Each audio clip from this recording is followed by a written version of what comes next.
Profesora, compañeros, buenos días. Vamos a comenzar con la breve exposición con respecto a los temas que hemos tratado desde la semana 5 hasta la semana 8. Los integrantes los están visualizando en pantalla en estos momentos. Cada uno de nosotros va a ir conversando sobre uno de los temas los cuales nos ha tocado. Vamos a tratar de hacer la exposición lo más breve posible, tocando puntos importantes, puntos claves con respecto al trastorno del cual se va a hablar en cada exposición. Los temas que vamos a tocar son el trastorno de ansiedad generalizada, el trastorno de ansiedad en sí, los trastornos sexuales y los trastornos somatomorfos. Le doy el pase a mi compañera para que pueda comenzar. Compañeros, como dijo mi compañero, vamos a tratar de las semanas 5 hasta la semana 8, los temas que hemos venido tocando. En este caso, la semana 5 trata sobre la crisis de angustia y de pánico, y el ataque de pánico. El trastorno de ansiedad generalizada, vamos a empezar por este trastorno. Su definición es que es una excesiva preocupación y una ansiedad constante frente a diferentes situaciones. En cuanto a la etiología, tenemos que puede adquirirse como consecuencia de un proceso de imitación. Es decir, por ejemplo, hay dificultades en la historia familiar y también pueden haber experiencias traumáticas.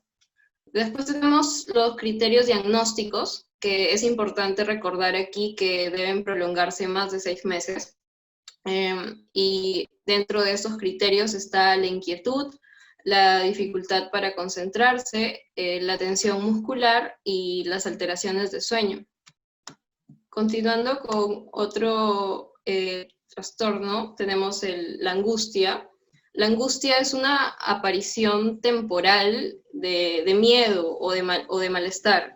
Es como un carácter intenso que tiene la persona. Esto etiológicamente se denomina como un problema clínico que es muy complejo y que es producto de un estrés severo.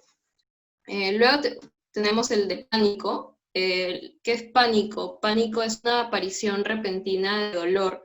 Se produce como una sensación de asfixia, incluso te dan mareos y también se presenta una sensación de irrealidad. Le doy el paso a mi compañera. Continuando con la exposición, vamos a hablar de la fobia específica. Es el temor agudo o absurdo, un carácter enfermizo hacia una persona u otra. Tenemos tipos. Tenemos el tipo animal, que es temor a los animales. Tenemos el tipo ambiental, que es el temor a la naturaleza.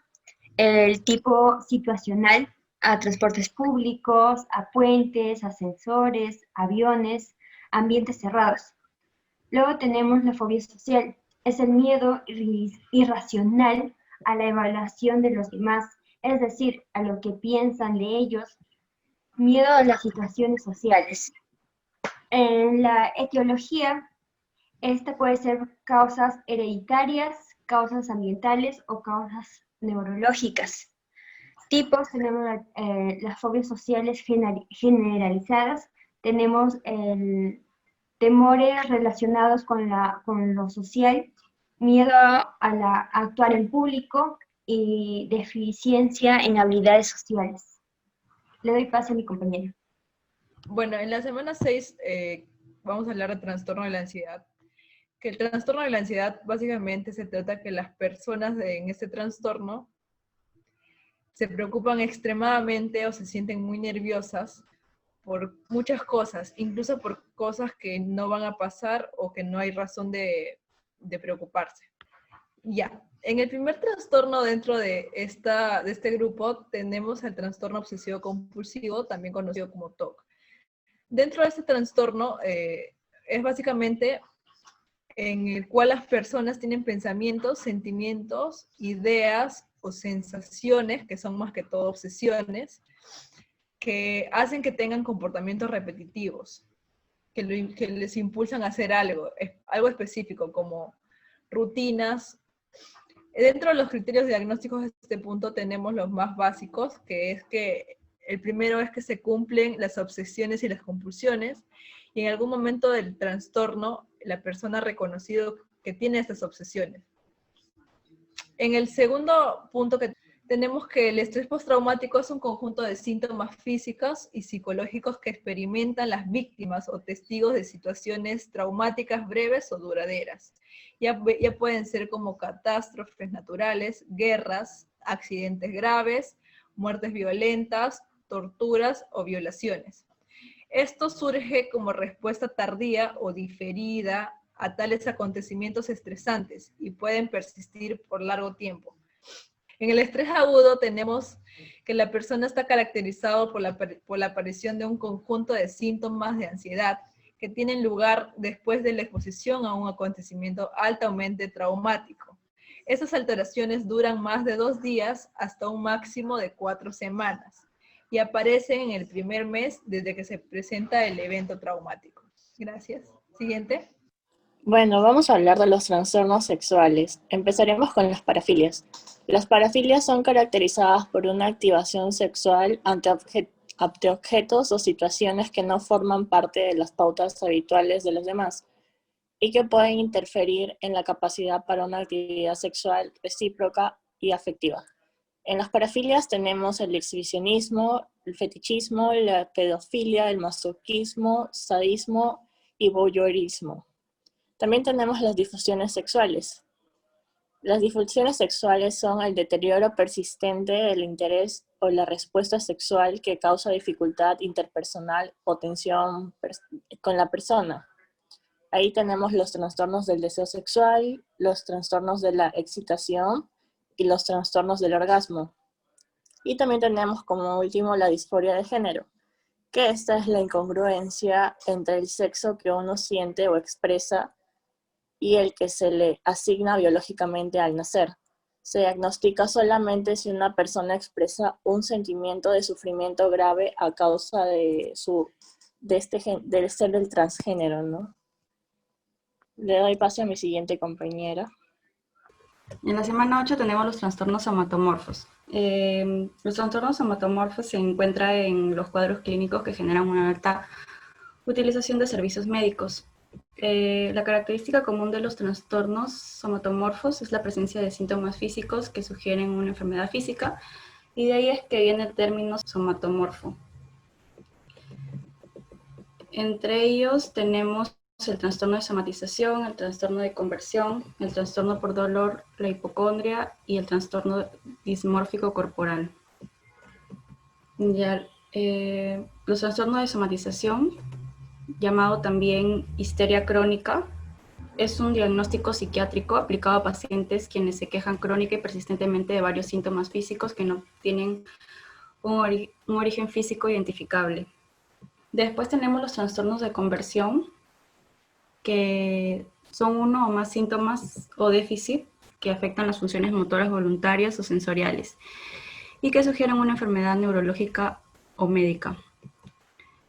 El síntoma o déficit no está producido intencionadamente y no es simulado, a diferencia que ocurre en el trastorno ficticio o en la simulación.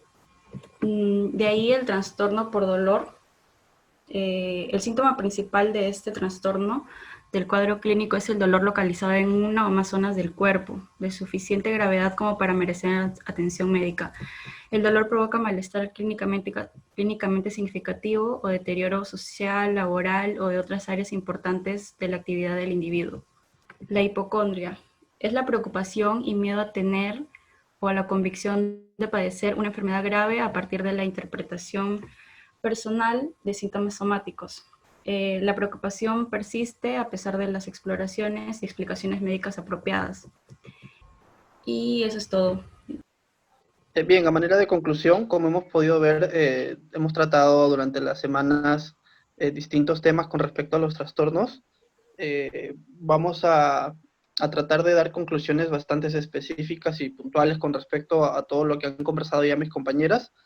Sobre todo porque, al menos en lo que es el trastorno de ansiedad generalizada y el de ansiedad, hay una diferencia bastante marcada, ¿no?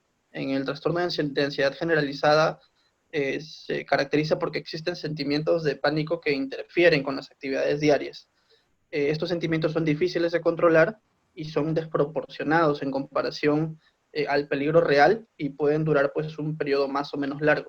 Es con esto, o esta es la principal diferencia que existe con el trastorno de ansiedad en sí.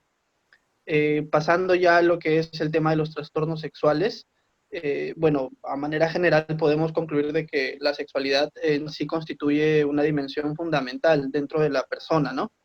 No puede ser vista como una conducta meramente instintiva.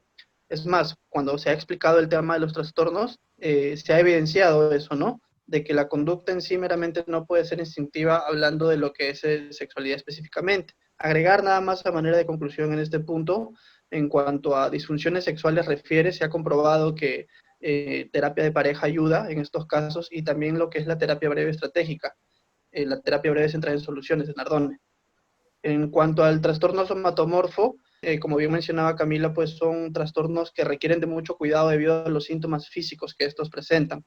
Es por eso que se recomienda pues que haya una, o se trate de establecer una relación bastante íntima con respecto al paciente y a la persona que le está tratando, ya sea psiquiatra, ya sea médico o ya sea el psicólogo. Recuerden que en este caso, al hablar de síntomas físicos, también se tiene que, o en algunos casos se tienen que tomar medicamentos. Y es por ello que se recomienda de que las personas con trastorno somatomorfo les beneficia bastante mantener una relación de apoyo y confianza con la persona que los está tratando. Bueno, eso sería todo. Esperemos que la exposición y la charla haya sido de su agrado. Gracias.